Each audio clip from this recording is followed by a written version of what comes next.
मिसाल की किताब उसका दूसरा बाब, हिकमत के इनामात। ऐ मेरे बेटे, अगर तू मेरी बातों को कबूल करे और मेरे फरमान को निगाह में रखे,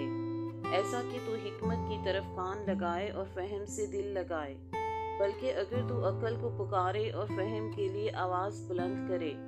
और उसको ऐसा ढूंढे जैसे चांदी को और उसकी ऐसी तलाश करे जैसे पोशीदा खजानों की, तो तू खुदावंद के खौफ को समझेगा और खुदा की मार्फत को हासिल करेगा, क्योंकि खुदावंद हिकमत बख्शता है। इल्म और फहम उसी के मुंह से निकलते हैं। वो रास्तबाजों के लिए मदद तैयार रखता है और रास्तरों के लिए सिपर है, ताकि वो अदल की राहों की निगरानी करे और अपने मुकद्दसों की राह को महफूज रखे। तब तू सदाकत और अदल और रास्ती को, बल्कि हर एक अच्छी राह को समझेगा, क्योंकि हिकमत तेरे दिल में दाखिल होगी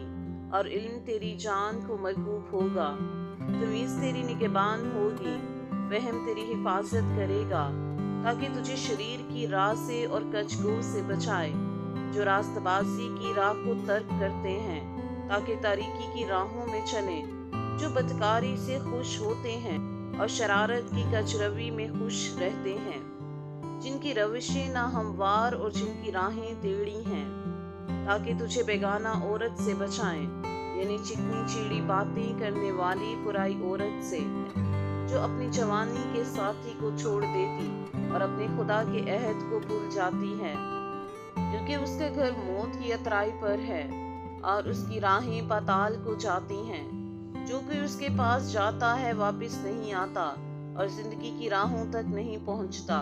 ताकि तू नेकों की राह पर चले और सादकों की राहों पर कायम रहे, क्योंकि रास्तबाज मुल्क में बसेंगे और कामिल उसमें आबाद रहेंगे, लेकिन शरीर जमीन पर से काट डाले जाएंगे और दगाबाज उससे उखाड़ फेंके जाएंगे। पाक कलाम पढ़े और सुने जाने के वसीला से हम सबको बरकत मिले। आमीन।